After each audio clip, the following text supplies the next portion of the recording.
தமிழகத்தில் தொடர்ந்து கனமழை பொறுத்தவரைக்கும் தீவிரமடையும். இந்த ஆகஸ்ட் முடியும் வரைக்கும் மட்டுமல்லங்க, செப்டம்பர்ல இதை விட இன்னும் அதிக மழை பொழிவு இருக்கு. பொதுவா நம்ம ஜூலை மாதத்துல பார்த்தோம், மிக குறைவான ஒரு மழை பொழிவே நமக்கு இருந்தது போல நெறைய பேர் சொல்லியிருந்தீங்க. அப்பவே நம்ம தகவல் சொல்லியிருந்தோம். ஆகஸ்ட் முதல் வாரத்திலிருந்தே நமக்கு மழை பொழிவு அதிகரிக்கிறது. இந்த மாதத்துல நல்ல ஒரு மழை வாய்ப்புகளை எதிர்பார்க்க முடியும்னு. இந்த ஆகஸ்ட் மாதம் அதாவது ஜூலை மாதத்தை விட இந்த ஆகஸ்ட் மாதத்தில் நல்ல ஒரு மழை பொழிவு பெரும்பாலான மாவட்டத்தில் தமிழ்நாட்டில் பதிவாகியிருக்கு. அடுத்து வரக்கூடிய செப்டம்பர் மாதத்தில் மழை வாய்ப்பு எப்படி இருக்கும்னு சொல்லி தினந்தோறும் காலை நேரங்களில் வானிலை அறிவிப்புகள் நம்ம கொடுத்துக்கிட்டு இருக்கோம். நீங்கள் ஒன்றே ஒன்று பண்ணுங்கள், லைக் பண்ணுங்கள், சப்ஸ்கிரைப் பண்ணுங்கள், நண்பர்களுக்கு தெரியப்படுத்த ஷேர் பண்ணுங்கள்.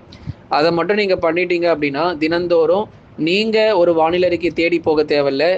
ஒவ்வொரு நாளும் காலை நேரங்களில் வானிலை அறிவிப்புகள் உங்களுடைய மொபைல் ஃபோன்லேயே பார்த்தீங்க அப்படின்னா வந்துடும். அதனால் எந்த பிரச்சனை, நோட்டிஃபிகேஷன் உங்களுக்கு ரிசீவ் ஆகிடும். அதனால் எந்த பிரச்சனையும் இல்லை.